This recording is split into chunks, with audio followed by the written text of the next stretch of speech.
Assalamualaikum warahmatullahi wabarakatuh. Ikhwanan dan muslimin yang dimuliakan Allah.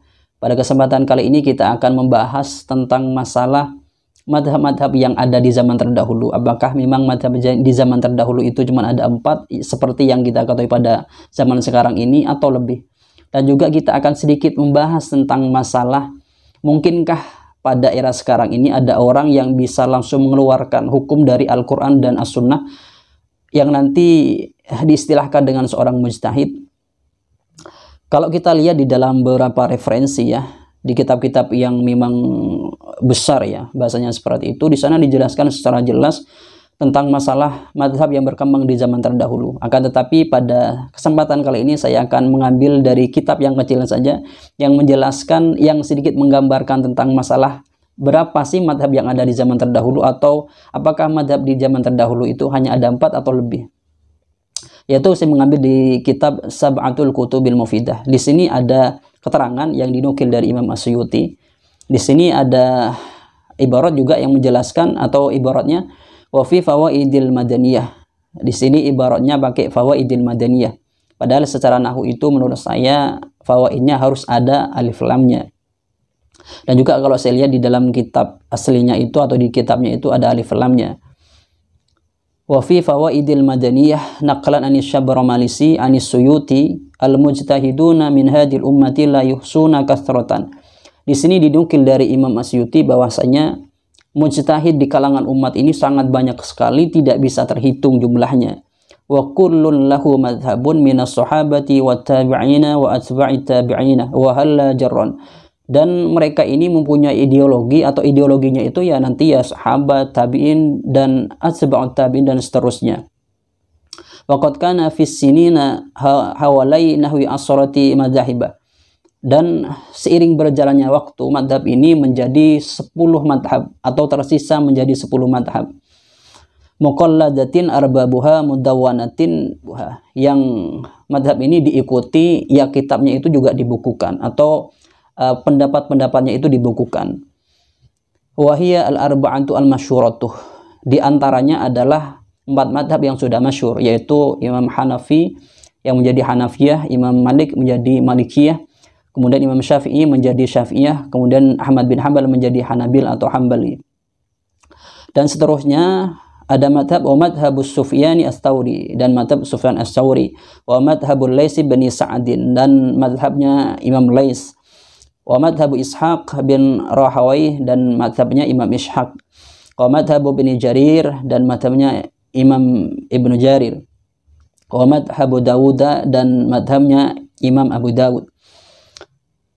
Dari keterangan ini memberikan penjelasan, atau memberikan pengertian bahwasanya di zaman terdahulu itu ternyata madhab itu tidak hanya 4, akan tetapi itu banyak. Dan seiringnya berjalannya waktu, madhab ini ternyata itu mulai terkikis atau mulai tertelan oleh masa, ya karena tidak ada penerus, kemudian wafatnya para ulama.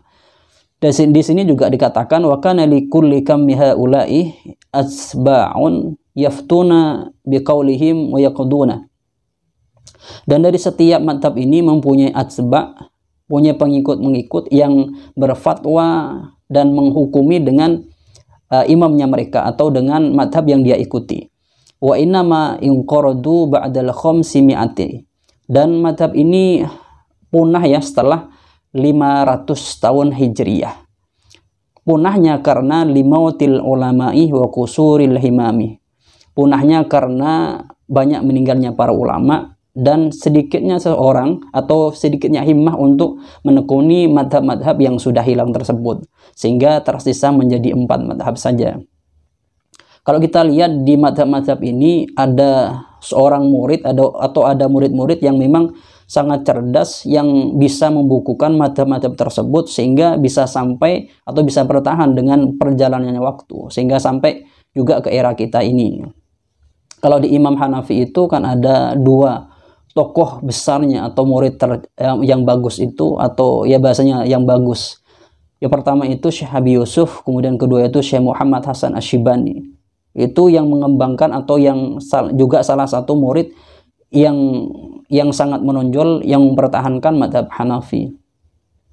Jadi kalau kita lihat di dalam periode ulama terdahulu itu ternyata madhab itu tidak hanya 4 saja, akan tetapi itu banyak. Akan tetapi seiring perjalanannya waktu, madhab itu tidak bertahan hanya 4 ini.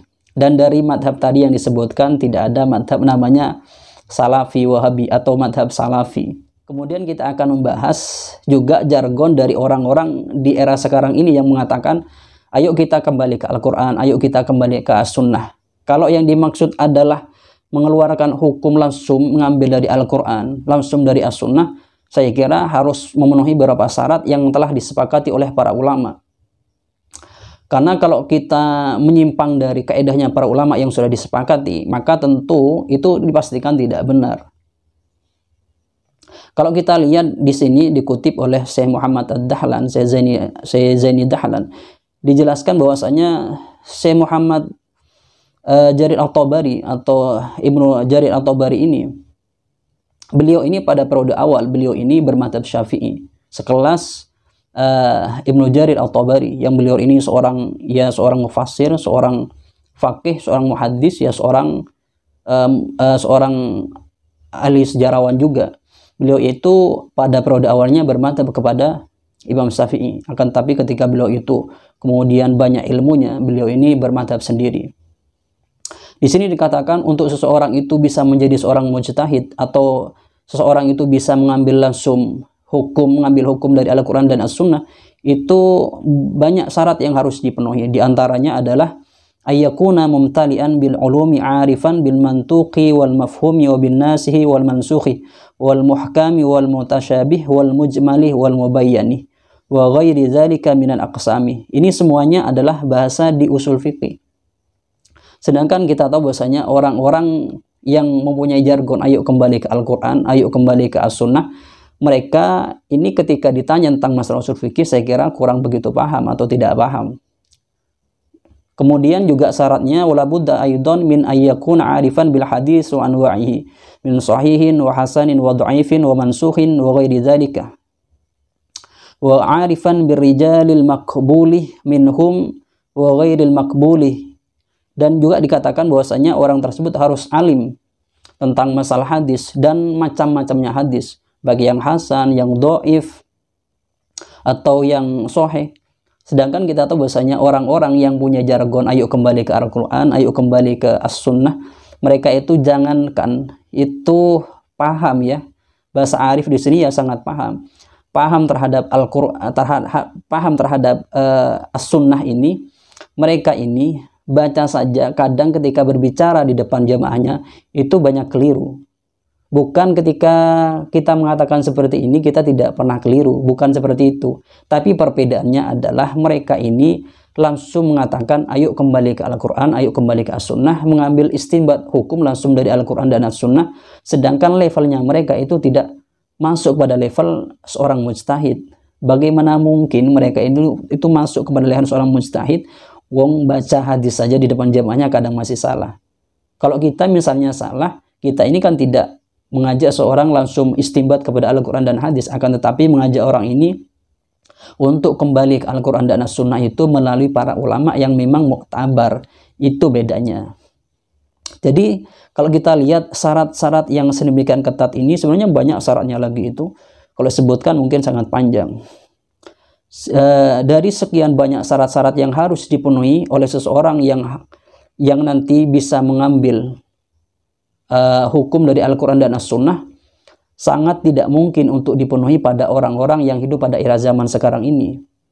Kalau kita lihat orang-orang yang mengaku atau yang punya jargon ayo kembali ke Al-Quran dan As-Sunnah, yang dimaksud adalah kalau istimbatul hukmi langsung dari Al-Quran dan As-Sunnah, saya kira sangat tidak mungkin. Bagaimana mereka masuk pada level seorang mujtahid? Wong kadang baca kitab saja itu sangat parah salahnya. Baca kitab yo salah, baca hadis yo banyakkan yang keliru, baca Al-Quran terjemahnya ya banyak keliru. Ketika seperti itu posisinya, ya jangan mempunyai jargon ayo kembali ke Al-Quran dan As-Sunnah melalui diri sendiri. Kalau yang dimaksud melalui para ulama, saya sangat setuju.